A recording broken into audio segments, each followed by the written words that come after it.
दोस्तों, बांग्लादेश में हिंदू समुदाय पर हुए अमानवीय हमलों ने पूरे भारत में आक्रोश की लहर दौड़ा दी है। यह मसला अब सिर्फ खबरों या राजनीति तक सीमित नहीं रहा, इसके झटके सीधे क्रिकेट जगत तक पहुंच चुके हैं। इसी उथल पुथल के बीच सबसे बड़ा विवाद तब शुरू हुआ जब आईपीएल में कोलकाता नाइट राइडर्स द्वारा चुने गए बांग्लादेशी तेज गेंदबाज मुस्ताफिजुर रहमान को लेकर देश भर में कड़ा विरोध छिड़ गया। सोशल मीडिया पर बढ़ते दबाव और फैंस की नाराजगी देखते हुए बीसीसीआई ने कड़ा फैसला लेते हुए मुस्ताफिजुर पर बैन लगा दिया। लेकिन कहानी यहीं नहीं रुकी।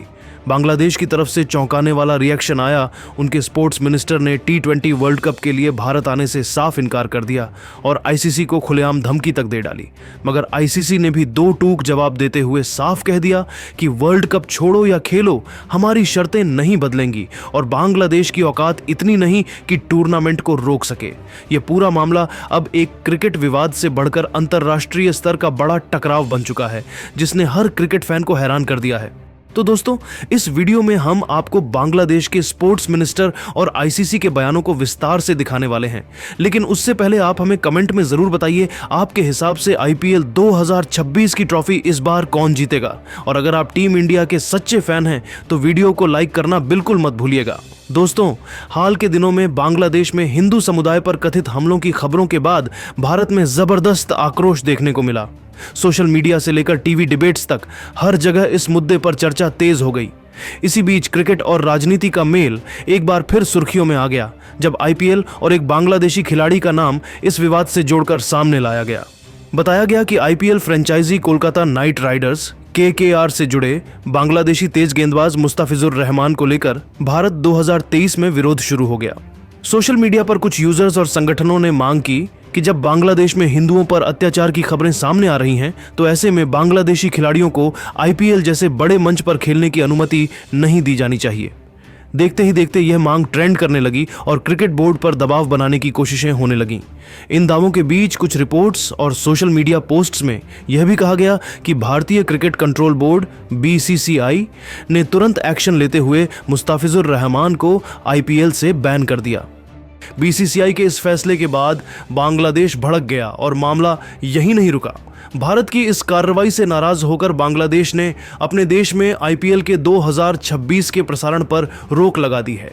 कहा गया कि बांग्लादेशी केबल ऑपरेटर्स और ब्रॉडकास्ट प्लेटफॉर्म्स पर आईपीएल 2026 बैन कर दें ताकि भारत को कड़ा संदेश दिया जा सके। इतना ही नहीं, बांग्लादेश के स्पोर्ट्स मिनिस्टर आसिफ नजरुल ने तो यहां तक कह दिया कि बांग्लादेश की टीम T20 वर्ल्ड कप खेलने के लिए भारत नहीं आएगी। उनके अनुसार मौजूदा हालात में भारत में जाकर खेलना बांग्लादेश के खिलाड़ियों के लिए सुरक्षित नहीं है। यही वजह है कि उन्होंने साफ शब्दों में कहा कि बांग्लादेश तभी टूर्नामेंट में हिस्सा लेगा जब उसके सभी मैच किसी न्यूट्रल वेन्यू पर शिफ्ट किए जाए।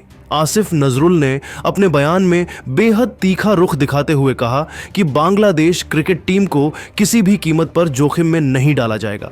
उन्होंने दावा किया कि खिलाड़ियों के मन में भी भारत जाकर खेलने को लेकर संदेह है और सरकार खिलाड़ियों की भावनाओं और सुरक्षा दोनों का सम्मान करती है। आसिफ नजरुल ने मीडिया से बात करते हुए कहा, हमने अपने खिलाड़ियों की सुरक्षा को सर्वोच्च प्राथमिकता दी है। बांग्लादेश किसी भी ऐसी जगह नहीं खेलेगा जहां उन्हें खतरा महसूस हो। इसीलिए हम स्पष्ट रूप से कह रहे हैं कि T20 वर्ल्ड कप में खेलने के लिए भारत जाना हमारे लिए संभव नहीं है। अगर हमारी टीम को टूर्नामेंट में शामिल रखना है तो हमारे मैचों को किसी न्यूट्रल वेन्यू पर आयोजित किया जाए, अन्यथा बांग्लादेश इस वर्ल्ड कप में भाग नहीं लेगा। उनका कहना था कि यह फैसला भावनाओं या दबाव में आकर नहीं बल्कि गंभीर समीक्षा के बाद लिया गया है। उन्होंने यह भी कहा कि बांग्लादेश एक संप्रभु राष्ट्र है और अपने खिलाड़ियों की सुरक्षा के मुद्दे पर किसी भी कीमत पर पीछे नहीं हटेगा। आसिफ नजरुल ने यह आरोप भी लगाया कि हाल ही की घटनाओं के बाद भारत में बांग्लादेशी खिलाड़ियों के खिलाफ माहौल अनुकूल नहीं है। उन्होंने दावा किया कि बांग्लादेश के फैंस और क्रिकेटर्स दोनों भारत में होने वाले मैचों को लेकर खुद को असहज महसूस कर रहे हैं। इसी वजह से उन्होंने इस मुद्दे को सीधे सरकार के स्तर पर उठाया और स्पष्ट संदेश दिया कि सुरक्षा को लेकर जरा भी समझौता नहीं होगा। उन्होंने अपने बयान के अंत में दोहराया कि बांग्लादेश इस मुद्दे पर अपनी शर्तों से पीछे नहीं हटेगा और आवश्यक होने पर वर्ल्ड कप से बाहर रहने का निर्णय भी लेने को तैयार है। उनका यह बयान सामने आते ही दोनों देशों के बीच माहौल और भी तनावपूर्ण हो गया है और बांग्लादेश का रुख बताता है कि यह विवाद अब आसानी से खत्म नहीं होने वाला। आसिफ नजरुल के विवादित बयान के बाद आईसीसी ने पहली बार अपनी चुप्पी तोड़ी और बेहद सख्त लहजे में प्रतिक्रिया दी। आईसीसी ने स्पष्ट कर दिया कि किसी भी देश द्वारा टूर्नामेंट को शर्तों पर चलाने की कोशिश बर्दाश्त नहीं की जाएगी। दुनिया के सबसे बड़े क्रिकेटिंग इवेंट के लिए बनाई गई शेड्यूल और वेन्यू लिस्ट किसी एक देश की मांग पर बदली नहीं जा सकती, चाहे वह मांग कितनी भी ऊंची आवाज में क्यों न रखी गई हो। आईसीसी के एक वरिष्ठ अधिकारी ने साफ कहा कि आसिफ नजरुल का बयान संगठन को हैरत में डालने वाला है, क्योंकि वैश्विक स्तर के टूर्नामेंट में किसी सदस्य देश का इस तरह की चेतावनी भरा रुख अपनाना खेल की भावना के खिलाफ है। उन्होंने यह भी स्पष्ट किया कि वर्ल्ड कप जैसे बड़े मंच पर कोई भी टीम भाग ले या न ले, यह उसका खुद का फैसला होता है, लेकिन टूर्नामेंट का ढांचा किसी एक बोर्ड की मांग से नहीं चलता। आईसीसी ने आगे कहा कि अगर बांग्लादेश को वाकई लगता है कि वह निर्धारित स्थानों पर खेल नहीं सकता, तो उसके पास विकल्प है कि वह टूर्नामेंट से स्वयं हट जाए, लेकिन टूर्नामेंट की व्यवस्थाओं में बदलाव या मैचों को किसी अन्य देश में शिफ्ट करने की मांग को गंभीरता से नहीं लिया जाएगा। अधिकारियों ने यह भी चेतावनी दी कि किसी भी सदस्य देश के प्रतिनिधि द्वारा लगातार धमकी भरे या दबाव बनाने वाले बयान देना आईसीसी के आचार संहिता का उल्लंघन माना जाएगा। ऐसा व्यवहार क्रिकेट की प्रतिष्ठा को ठेस पहुंचाता है और भविष्य में ऐसी हरकतों पर अनुशासनात्मक कार्रवाई हो सकती है, जिसमें व्यक्तिगत बैन से लेकर बोर्ड को भी चेतावनी जारी की जा सकती है। आईसीसी ने साफ संदेश दिया कि वर्ल्ड कप किसी देश की मर्जी से नहीं, बल्कि पूरी दुनिया के क्रिकेट समुदाय की संयुक्त व्यवस्था से चलता है। किसी भी टीम के न खेलने से टूर्नामेंट पर प्रभाव नहीं पड़ता, लेकिन अनावश्यक बयानबाजी से वातावरण जरूर खराब होता है, जिसकी अनुमति संगठन कभी नहीं देगा। अंत में आईसीसी ने कहा कि खेल मैदान में जीता जाता है धमकियों से नहीं, और वर्ल्ड कप अपने तय कार्यक्रम और तय वेन्यू पर ही कराया जाएगा, चाहे बांग्लादेश खेले या न खेले। स्थिर करने की कोशिश की। भारतीय गेंदबाज साफ समझ चुके थे कि इन दोनों को जल्दी आउट करना ही मैच का टर्निंग पॉइंट बनेगा। कुछ ओवर बाद जैसे ही फिलिप्स ने सीम के खिलाफ बड़ा शॉट खेलने की कोशिश की, सिराज की बाउंसर ने उन्हें धोखा दिया और दीपक हुडा ने डीप स्क्वायर पर कैच लपक लिया। न्यूजीलैंड 4 विकेट पर 52 रन तक पहुंचा ही था कि 14वें ओवर में कुलदीप यादव को गेंद थमा दी गई और मैच यहीं से बदल गया। कुलदीप ने अपनी पहली ही गेंद पर मिचेल को फ्लाइट में फंसाकर कैच आउट कराया। अगली ओवर में उन्होंने फिलिप्स के बाद आए मार्क चैपमैन को चतुराई से गूगली में फंसा दिया। उनका टर्न इतना तेज था कि चैपमैन का बैट बल्ले के बाहर ही रह गया। न्यूजीलैंड की उम्मीदें तभी लगभग मिट चुकी थीं, लेकिन मिचेल सेंटनर ने कुछ अच्छे स्ट्रोक खेलकर अपनी टीम को 100 के पार पहुंचाया।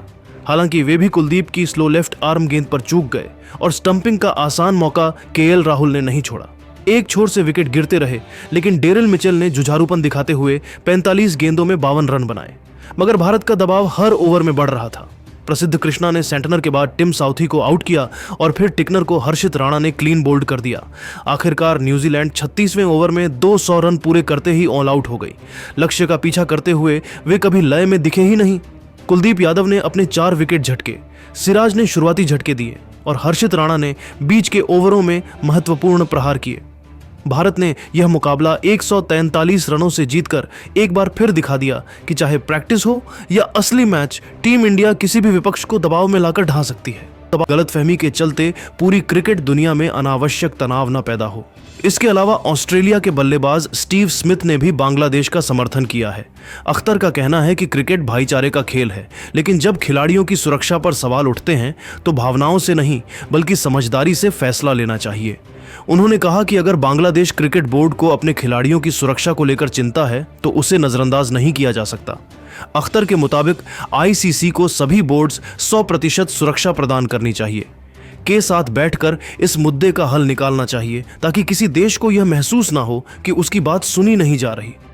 कुल मिलाकर देखा जाए तो ऑस्ट्रेलिया के ज्यादातर दिग्गज बांग्लादेश के समर्थन में खड़े नजर आ रहे हैं। सिर्फ डेविड वार्नर ही ऐसे बड़े नाम हैं